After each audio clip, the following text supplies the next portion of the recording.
모든 사람에게 구원을 주시는 하나님의 은혜가 나타나 우리를 양육하시되 경건하지 않는 것과 이 세상 정욕을 다 버리고 신중함과 의로움과 경건함으로 이 세상에 살고 복스러운 소망과 우리의 크신 하나님 구주 예수 그리스도의 영광이 나타나심을 기다리게 하셨으니 그가 우리를 대신하여 자신을 주심은 모든 불법에서 우리를 속량하시고 우리를 깨끗하게 하사 선한 일을 열심히 하는 자기 백성이 되게 하려 하심이라. 아멘. 네, 오늘은 아시는 바와 같이 저희 교회가 벌써 엊그제 같은데 벌써 창립한 지 2주년 되는 날입니다. 오늘 말씀도 마찬가지지만 우리가 이 시점에서 생각해 봐야 될 것은 뭐냐면 왜 우리를 교회로 부르셨는가?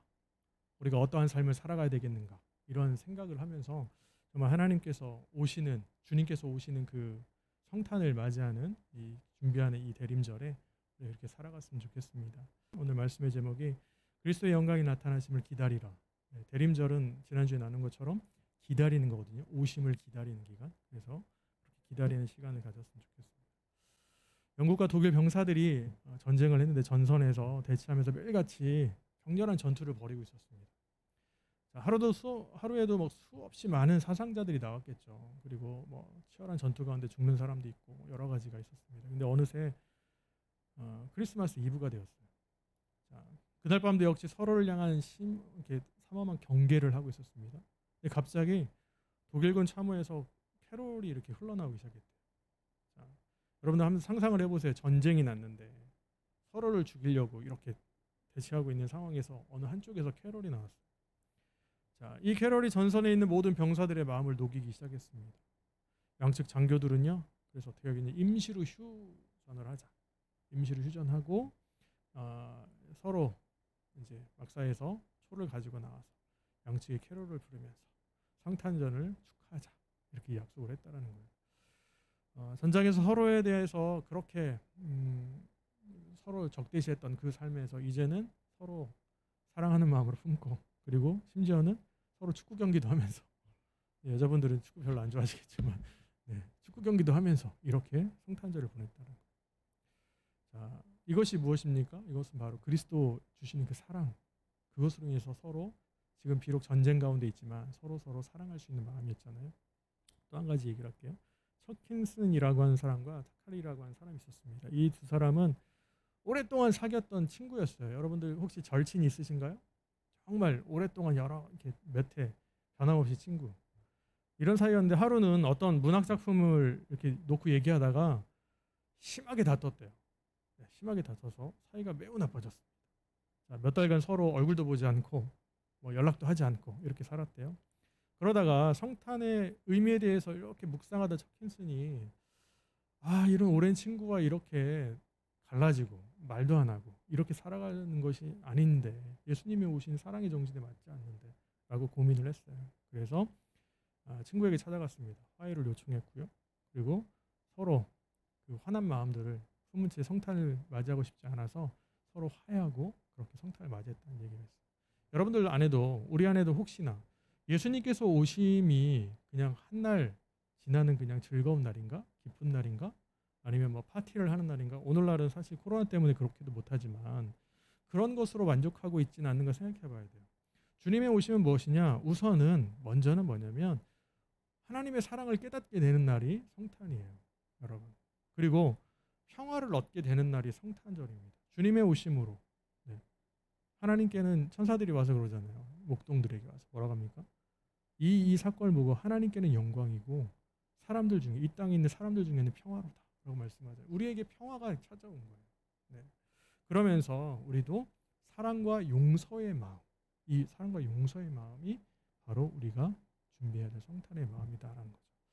자, 그런 의미에서 오늘 대림절 두 번째 주일을 맞이하고 또 창립기념주일을 맞이한 우리도 사랑과 용서의 마음으로 주님의 오심을, 주님의 영광을 기다리며 살아가야겠습니다. 그렇다면 우리의 삶에 나타난 그리스도의 영광이 뭐냐 과연? 첫 번째는 뭐냐 그러면 모든 사람에게 구원을 주신 하나님의 은혜입니다. 여러분. 자, 우리 본문 11절에 있는 말씀을 다시 한번 읽겠습니다. 본문 11절입니다. 시작. 모든 사람에게 구원을 주시는 하나님의 은혜가 나타나. 아멘. 성탄절은 예수님이 우리를 구원하시기 위해 이 땅에 오심을 기다린 그 날이에요. 기념하는 날이잖아요. 그래서 우리는 대림절 기간 4주 동안에 이렇게 기다리고 있습니다. 아이들에게 성탄절에 가장 먼저 생각나는 게 뭐냐라고 하면 뭘까요? 네, 저희 아들은 선물이라고 바로 얘기했어요.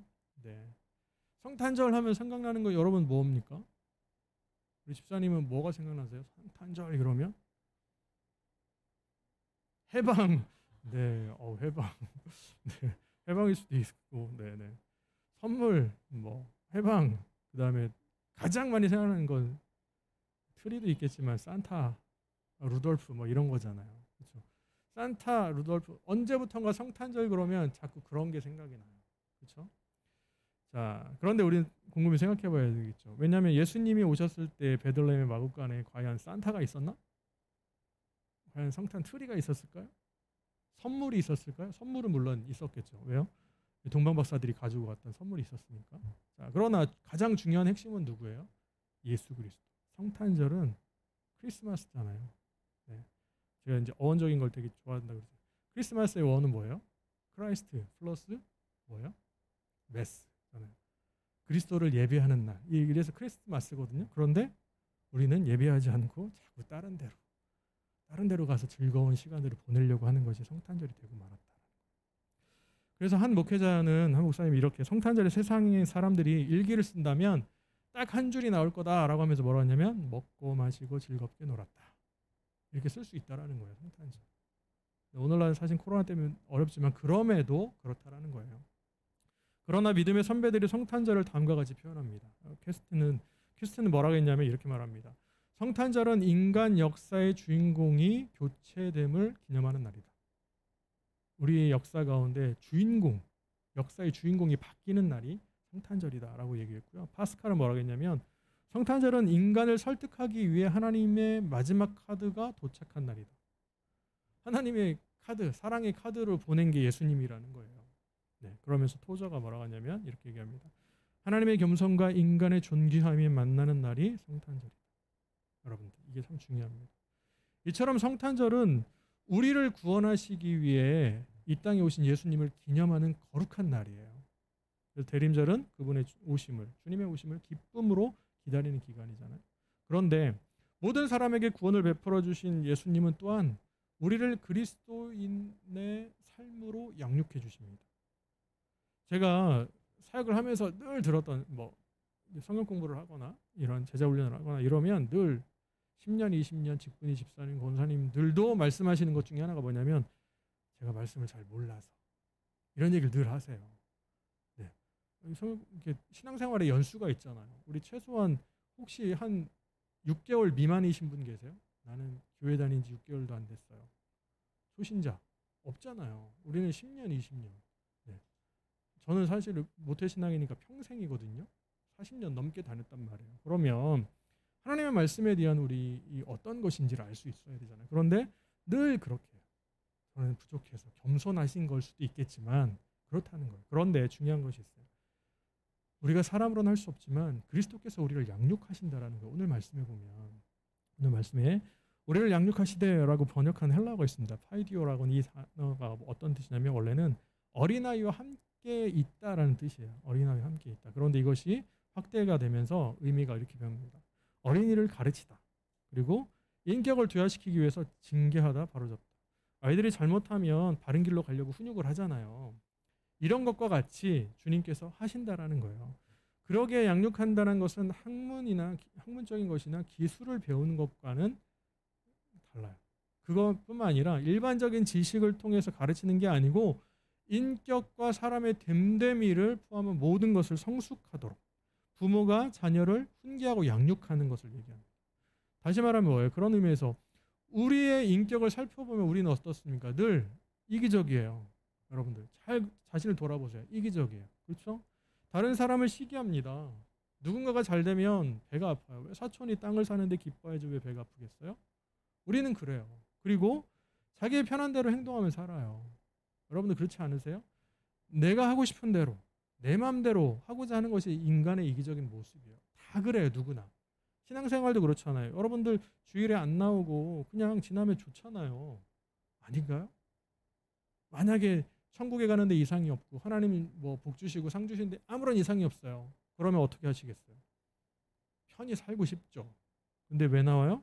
우리는 종교적인 강박관념이 있거든요. 안 나가면 좀 불안하고 이러다가 혹시 벌 받는 거 아니야? 네, 우리 주님 그러신 분 아니에요. 네. 근데 이렇다는 거예요. 인간은 다 그래요.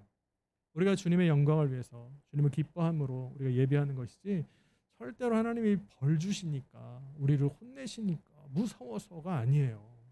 여러분 다 그렇다는 거예요. 그러기에 늘 고집과 아집으로 자신의 삶을 무너뜨리고 그리고 또 어떻게 해요? 후회하면서 살아요.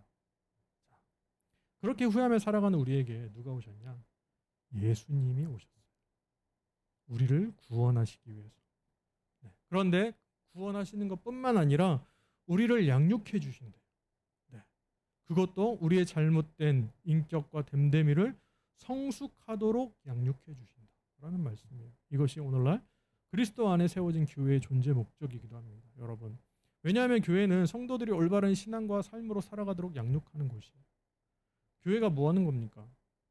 물론 구제하고 봉사하고 여러 가지 해야죠. 그러나 사회사업 하는 데는 아니에요. 여러분 교회는 뭐 하는데요? 우리끼리 좋고 먹고 마시고 즐기는 곳이 아니에요. 교회는 뭐 하는 곳이에요?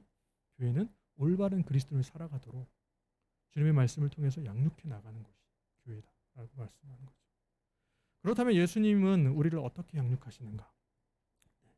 우리에게 경건하지 않음과 속된 정욕을 버리게 하십니다. 여러분 12절에 있는 말씀을 제가 세번역 성경으로 한번 읽어드릴게요.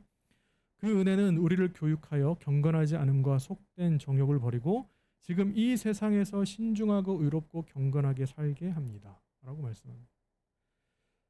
그런데 우리가 여기에서 중요하게 생각해 봐야 하는 것이 있어요. 그게 뭐냐면 그것은 하나님의 은혜는 불경건을 부인하는 동시에 경건한 삶을 살아가야 함을 성도들에게 가르칩니다. 우리가 쉽게 말해 이런 거 잘못된 길로 가지 않는 것만이 중요한 게 아니고 경건한 삶을 살아가야 된다는 거예요. 여러분들 세상에도 선하게 사는 사람 많습니다. 선한 사업하고요. 구제하시는 분 많아요. 그런데 우리는 그것만으로는 안 된다라는 거죠. 여러분. 다시 말하면 단순히 악을 피하는 것으로만은 아니에요. 충분하지 않고 성도들은 거룩함과 교결함 이것을 쫓아 살아야 된다는 거예요. 자, 그러기에 우리는 완벽하진 않지만 말씀을 따라 살아갑니다. 여러분, 우리는 완벽한 존재가 아니에요. 그러나 하나님의 말씀을 따라 살아가야 노력하는 거예요. 그렇게 살려고. 그리고 완전하지 않기 때문에 자신의 삶을 돌아봅니다. 성찰하는 거예요. 여러분, 이것이 중요합니다. 자신을 돌아보지 못하는 사람은 미성숙한 사람이에요.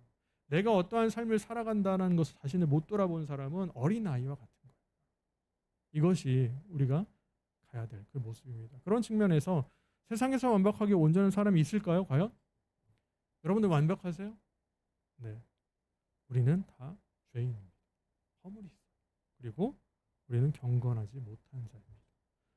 그럼에도 우리가 담대히 살아갈 수 있는 이유가 있어요. 그것은 뭐냐면 먼저 하나님의 은혜로 예수 그리스도를 통해 구원받았다는 사실 때문입니다. 여러분, 그 구원은 결코 흔들리거나 번복되지 않아요. 때로는 우리가 어려움을 당하기에 우리의 믿음이 가끔은 어떠냐면 우리의 그 확신이 흔들릴 때가 있어요. 나 구원 못 받은 거 아니야? 이러다가 천국 못 가는 거 아니야? 아니면 하나님께서 우리 징벌하시는 거 아니야? 이런. 그럼에도 하나님께서 우리를 향해서 펼치시는 구원의 은혜는요. 결코 흔들리거나 취소되지 않아요. 우리가 교회 역사적으로 보면 칼빈이 얘기했던 예정론이 있어요. 저희 장로교지만 예정론에 대한 오해가 너무 많아요. 뭐냐면 예정론은 처음부터 구원받을 사람과 구원받지 못한 사람이 예정돼 있다. 이렇게 기계론적인 예정론을 펼치는 사람들이 많아요. 그러나 칼빈이 그것을 얘기한 게 아니에요. 칼빈의 후예들이 얘기한 건데 원래 얘기했던 그 당시에는 전염병이 돌았어요. 여러분. 오늘날 코로나19와 같은 전염병이 그 도시를 휩쓸었단 말이에요. 스위스 제네바에. 그럴 때 사람들이 어땠냐면 내가 예수님을 믿는다 하지만 믿음이 흔들리는 거예요. 당장 전염병으로 죽을 것 같으니까. 그럴 때 얘기한 게 뭐예요? 예정론이에요. 하나님의 예정은 결코 흔들리지 않는다. 내가 전염병으로 죽는다 해도 내가 어려움 가운데 흔들린다 해도 아픔이 있다 해도 하나님의 예정은 흔들리지 않아. 걱정하지 마. 라고 얘기한 게 예정론이에요. 여러분. 오해를 하시면 안 돼요. 그렇기 때문에. 오늘날도 마찬가지예요. 여러분 안에 하나님의 예정되심이 있어요. 이 예정되심은 뭐예요? 결코 흔들리지 않아요. 취소되지 않아요. 주님께서는 우리가 죄인 되었을 때, 아무런 공로 없을 때 우리를 구원해 주셨기 때문에 여러분. 그러기에 우리는 날마다 그 은혜에 감사하면서 하나님께서 원하시는 삶을 살아내야 돼요. 이것을 노력하셔야 합니다. 여러분.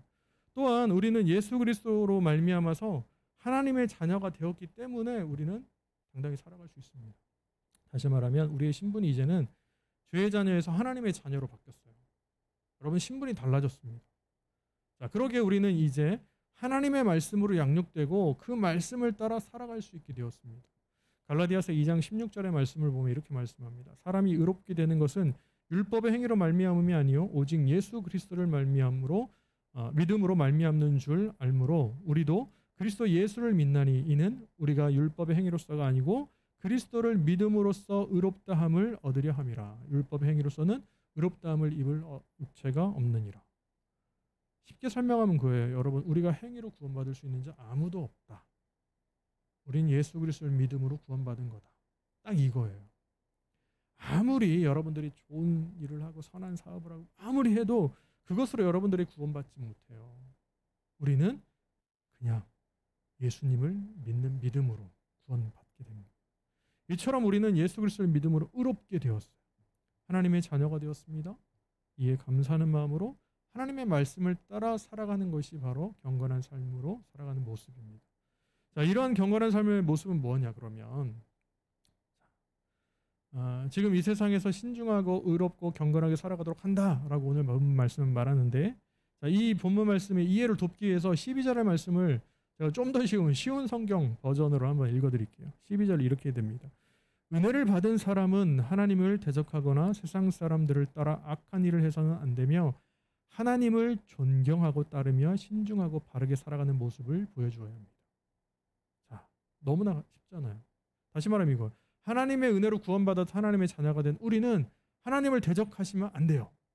여러분 하나님 대적하시나요? 대적하시는 분들은 이곳에 안 나오셨겠죠. 그렇죠? 하나님을 우린 따르는 거잖아요. 자, 그리고 또한 어떻게 해요? 하나님을 믿지 않는 사람들을 따라서 악한 일도 하면서는 안 된다라는 거예요. 하나님 믿지 않는 사람과 같이 악한 일을 막 행하는 거. 그리고 하나님을 존경하고 따르며 신중하고 바르게 살아가야 된다. 여러분 이게 중요합니다. 이것이 바로 경건이라는 거예요. 우리가 흔히 생각하면 경건이라는 단어를 들으면 여러분 머릿속에 떠오르는 장면들이 있을 거예요. 그게 무엇입니까? 하루에 몇 시간씩 이상 기도하고 그렇죠? 헌금을 많이 하고 봉사를 막 많이 하는 거. 저 사람은 참 경건해 라고 얘기하잖아요. 그런데 그것이 뭐 전부 다 틀렸다라고 할 수 없지만 그보다 경건은 하나님의 거룩한 성품을 닮아가는 거예요. 여러분 이게 참 경건이에요.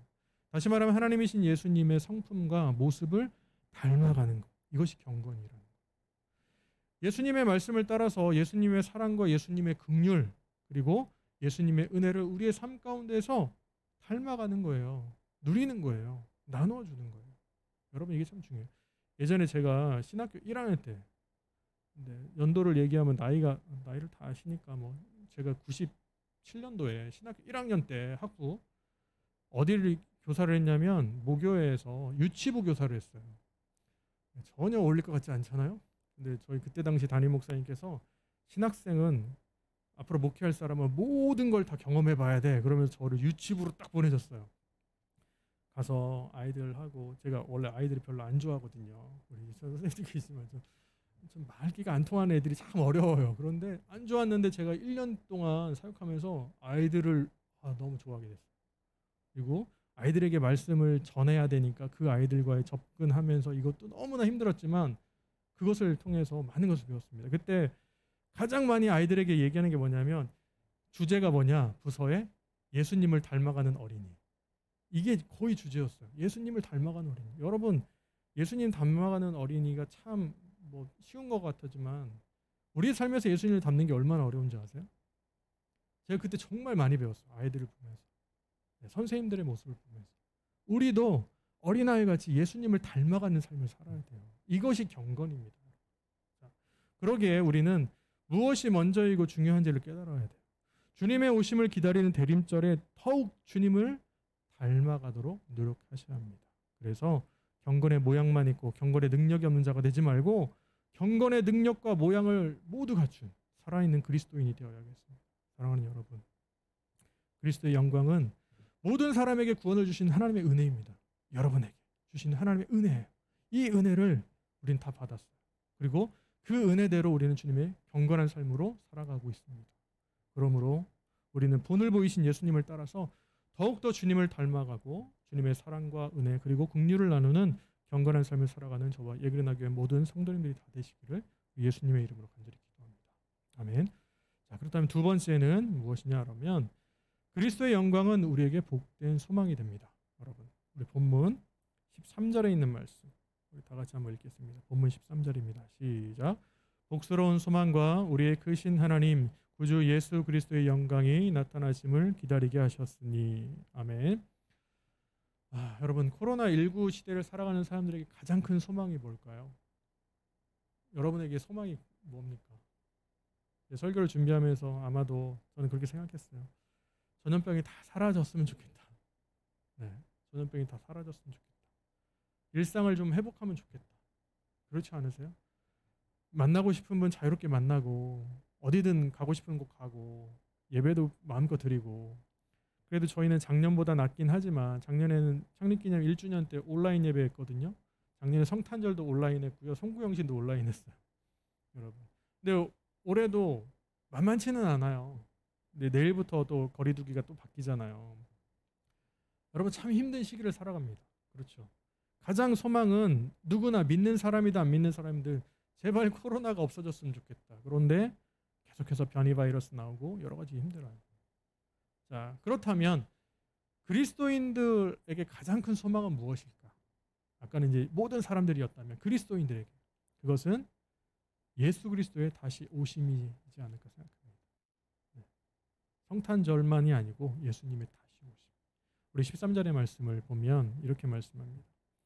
그래서 우리는 세번역 성경을 읽어드리면 그래서 우리는 복된 소망 곧 위대하신 하나님과 우리 구주 예수 그리스도의 영광이 나타나기를 고대합니다.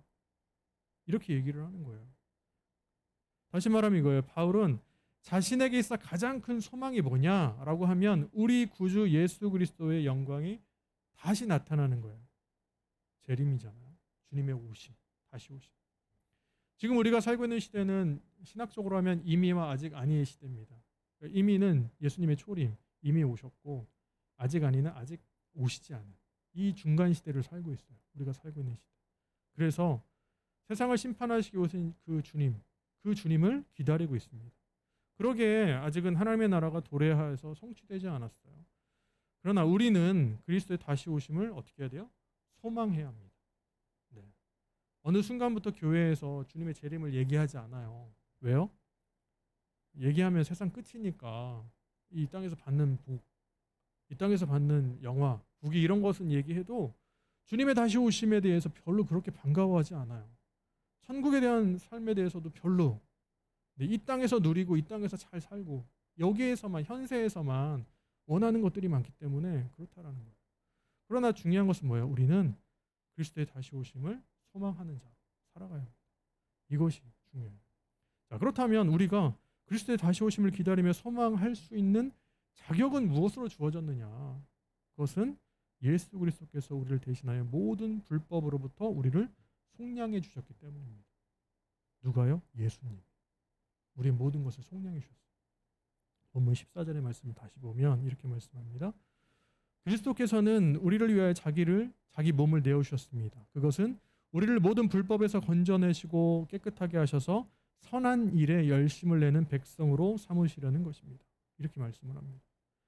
다시 말하면 우리가 예수 그리스도의 다시 오심을 소망하며 기다릴 수 있는 이유, 그 이유는 뭐냐라고 하면 예수 그리스도께서 우리를 위하여 자기 몸을 내어주신, 우리는 그것을 통해 모든 불법으로부터 제가 다 속량받았다. 이것 때문이에요, 여러분. 늘 듣던 얘기잖아요. 그렇죠? 우리가 신앙생활을 하면서 늘 처음에는 그래? 너무나 막 감사하고 그랬는데 10년, 20년, 30년 이야기를 들으면 이제는 더 이상 그랬나? 뭐 이렇게 생각할 때가 너무 많아요. 그러나 가장 중요한 것은 뭐냐면 이거예요. 주님의 오심으로 우리를 구원하셨고 이것을 통해서 우리가 죄를 속량받은, 이보다 더 기쁜 게 어디 있겠어요? 다시 말하면 우리가 예수 그리스도의 다시 오심을 소망하며 기다릴 수 있는 이유가 바로 예수님께서 우리를 위해서 이거 내어주신, 우리를 건져주신 것 때문이라는 거죠. 그러기에 우리는 더 이상 죄의 종이 아닙니다. 여러분, 우리는 하나님의 자녀로서 의롭게 살아갈 수 있게 되었습니다. 주님을 따라 주님의 오심을 소망하며 살아가는 그리스도인이 되었습니다. 또한 우리를 모든 불법으로부터 속량해 주신 주님은 우리를 깨끗하게 하셔서 선한 일을 열심히 하도록 하십니다. 여러분, 본문 14절에 그렇게 말씀하잖아요. 제가 이것을 세번역 성경을 읽어드리면 이렇게 말합니다. 예수님께서는 우리를 위해 자신을 주셨습니다. 우리를 모든 악에서 구원하시고 깨끗하게 하셔서 선한 일을 하기에 힘쓰는 그의 백성이 되게 하시려고 우리를 대신해서 죽으셨던 것입니다. 여러분, 이처럼 예수님은 우리를 모든 악에서 구원하셨죠. 그리고 깨끗하게 하셨어요. 그러면서 우리에게 사명을 주신 게 뭐냐? 선한 일에 힘쓰도록 해라 라는 거예요. 선한 일에. 그렇다면 성경이 말하는 선한 일이 무엇입니까? 여러분, 마태복음 19장에 보면 부자 청년의 이야기가 나와요. 부자 청년이 와서 뭐라고 하냐면, 선생님이여, 내가 무슨 선한 일을 하여야 영생을 얻으리이까? 이렇게 질문합니다. 예수님께 와서 이렇게 질문하는 거예요. 이 예수님 뭐라고 하십니까? 어찌하여 선한 일을 내게 묻느냐? 선한 이는 오직 한 분이시라. 내가 생명에 들어가려면 계명을 지켜라. 이렇게 말씀하셨어요. 그랬더니 이 친구가 뭐라냐면, 그럼 어떤 계명을 지켜야 됩니까? 이렇게 물었어요. 그랬더니 예수님께서 살인하지 말라, 간음하지 말라, 뭐 도둑질하지 말라, 거짓 증언하지 마라, 내 부모를 공경하라, 내 이웃을 내 자신과 같이 사랑하라 하신 것이다. 이렇게 말씀을 하셨어요. 그러자 이 청년은 어떻게 하냐면 으스대면서, 내가 이 정도는 다 지켰지 라고 하면서 어떻게 얘기합니까? 이 모든 것을 내가 지켰사온데 아직도 무엇이 부족합니까? 라고 묻는 거예요. 여러분, 예수님께서, 하나님께서 우리에게 마음을 주실 때 이렇게 살아야 된다 그러면 순종하고 아멘하고 가면 되는데, 우리는 어때요? 내가 그 정도는 다 했는데 뭐 더 해야 될까요? 이렇게 한 적은 없는지 보셔야 돼요. 교만해져서 내가 이런 사람인데, 내가 이 정도로 신앙생활을 했는데 어떻게 나를 교회에서 무시하냐, 어떻게 이럴 수 있어 라고 생각했던 거예요. 자, 그러자 예수님 그때 이렇게 말씀합니다. 내가 온전하고자 할진대 가서 내 소유를 팔아 가난한 자들에게 주라. 그러면 그리하면 하늘에서 보화가 내게 있으리라. 그리고 와서 나를 따르라. 이 이야기를 듣고 부자 청년이 어떻게 합니까? 이렇게 설명을 해요. 이 마태복음 기록한 기록자가 이렇게 설명을 합니다. 그러자 그 청년은 재물이 많아 이 말씀을 듣고 근심하며 갔다. 이렇게 얘기를 해요. 이런 설명을 왜 붙입니까? 이 청년이 자신의 신앙에 대해서, 자신의 행위에 대해서 옳다고 자기 것을 막 드러냈는데, 예수님께서 마지막에 이렇게 말씀하시니까 내 모든 소유를 다 팔아 가난한 자들에게 주고 나를 따르라 라고 하니까 이 청년은 근심이 된 거예요. 주님을 따르는 일이 근심이 되었다고요. 여러분들, 하나님께서 물론 희생을 요구하실 수 있고 헌신을 말씀하실 수 있어요. 그러나 이 청년에게 이렇게 말씀하신 이유는 뭘까요? 결국 뭐예요? 그거예요. 자신의 신앙을 돋보이기 위해서, 교만함을 드러내기 위해서 이 모습들 가운데 있었다는 거죠. 결국 그러니까 하나님께서 말씀하신 선한 일이 뭐냐, 다른 걸 따다는 행위적인 게 아니고 선한 일은 뭐예요? 하나님의 말씀을 지켜 행하는 것이다 라는 거예요. 여러분, 다시 말해 힘없고 가난하며 어려운 이웃을 사랑으로 돌봐주는 것이 선한 일입니다. 그래서 하나님은 수없이 성경에 뭐라고 말씀해요? 구약 성경에 특히 나그네와 과부와 고아를 압제하지 말고 해롭게 하지 말아라, 늘 말씀하시는 거예요. 여러분. 그래서 저희 이제 사회복지도 공부를 했는데, 사회복지를 공부하다 보면 그런 말씀들을 하세요. 크리스천 교수님들이 많거든요. 복지는 어디서부터 시작됐냐? 하나님 말씀에서부터 시작됐다라는 거예요. 성경에서부터. 맞아요. 왜냐하면 힘없고 가난하고 어려운 사람들을 돕는 것이 바로 뭐예요? 복지잖아요. 오늘날 하나님께서 그렇게 하셨다는 거예요. 그러기에 우리는 우리의 어려운 이웃들을 위해서 기도하고 구제하고 선한 일을 감당해야 됩니다. 그런데 선한 일을 함에 있어서 우리는 감당함에 있어서 말로만이 아니라 어떻게 해야 되느냐? 행함과 진실함으로 감당해야 되겠다라는 것이죠. 이를 위해서 예수님께서도 우리를 교회로 세우셨습니다. 초대교회에서 하나님을 예배하고 복음을 전하면서 뭘 했냐? 구제사역을 담당했어요. 교회가 하는 일이 그런 거예요.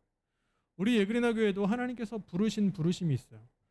목적에 따라 살아갑니다. 그런데 하나님을 예배하고 복음을 전하지만 더 이전보다 지금까지 해왔던 선행들이 있지만, 선한 사역들이 있지만 더 많은 사역을 감당하는 공동체가 되어야 합니다. 이것이 중요해요. 그것이 우리 교회를 세우신 목적이기도 합니다. 자, 그렇게 할 때 우리는 진정한 하나님의 백성이 될 수 있습니다. 우리가 하나님의 백성이 된다는 사실은 너무나도 큰 기쁨이며 영광입니다. 여러분도 하나님의 자녀가 되었다, 하나님의 백성이 되었다, 이렇게 살아가는 것이 얼마나 기쁩니까?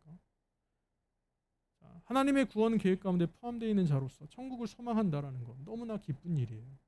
자, 본래 하나님의 계획은 뭐였냐면 창세 전부터 온 인류를 구원하시기 위해서 계획을 하셨어요. 그런데 하나님의 계획을 알지 못하는 사람들은 하나님을 떠나 죄악 가운데 거합니다. 그러면서 하나님의 백성으로 삶을 살지 못했어요. 자, 그래서 하나님은 호세아 선지자를 통해서 이렇게 말씀합니다. 여호와께서 이르시되 그의 이름을 로암미라 하라. 너희는 내 백성이 아니요 나는 너희 하나님이 되지 아니할 것입니다. 이게 가장 큰 저주예요. 하나님께서 심판이에요. 그러니까 이 부정인데요. 암미라고 하는 단어가 뭐냐면 백성이라는, 너는 백성이 아니다라는 거예요. 하나님께서 우리에게 내리시는 가장 큰 벌이 뭘까? 심판이 뭘까? 너는 내 백성이 아니야. 이 말씀 아닐까요? 그렇다라는 거예요. 그러나 하나님께서는 이렇게 불순종했던 사람들에게 어떻게 해요? 예수 그리스도를 보내주셨어요. 그리고 예수님을 믿는 자들을 구원하여 주셨습니다. 백성으로 삼아주셨어요. 그런데 오늘날에도 예수님을 믿지 않는 사람들은, 구원을 받지 못한 사람들은 아직도 하나님의 백성으로서의 삶을 살지 못하고 있습니다. 동방박사나 예수님 당시에도 마찬가지. 동방박사나 목자들은 예수님의 탄생을 알았지만 나머지 사람들은 다 몰랐어요. 여러분, 오늘날도 예수님에 대해서 우리는 오심을 알고 믿음으로 구원받았지만 아직도 예수님에 대해서 모르는 사람들은 예수님의 오심을 몰라요. 백성됨이 없어요. 그러니까 어떻게 해야 되겠습니까? 우리도 그분들에게 복된 소망이 되신 예수님을 전해야 되겠죠. 코로나로 인해 참 전도도 어렵습니다. 네, 너무나 안타까운 것은 오미크론 바이러스가 이제 또 인천의 한 목사님을 통해서, 부부를 통해서 우리나라에 들어오면서 저는 세상이 무너져 내리는 것 같았어요. 정말 잘 준비하고 방역하고 열심히 했는데 이런 한 사건 한 사건으로 인해서 교회에 대한 이미지가 또 나빠졌고 우리 신앙을 지킨다는 건 너무 더 어려워졌어요. 그럼에도 가장 중요한 것은 바로, 그럼에도 주님은 우리의 구원자로 이 땅에 오셨어요. 그리고 우리의 복된 소망이 되십니다. 네, 사랑하는 여러분, 다시 오시는 그리스도의 영광은 우리에게 복된 소망으로 오십니다. 우리를 대신하셔서 모든 불법에서 우리를 속량해 주심으로 우리가 깨끗하게 되었고, 이제는 우리를 교회로 세우셔서 선한 일을 감당하도록 하십니다. 그러므로 주님 다시 오심을 기다리는 대림절에 교회로 세워주신 그 선한 사명을 잘 감당하는, 그래서 하나님의 은혜에 감사하고 하나님의 백성으로서 그리스도의 영광이 나타나심을 기다리는 저와 예그리나 교회 모든 성도님이 다 되시기를 이 시간에 예수님의 이름으로 간절히 축원합니다. 기도하겠습니다. 주께 드린 우리의 삶을 통해 주의 나라가 이루어지게. 우리 다시 한번 고백합니다. 내게 있는 모든 것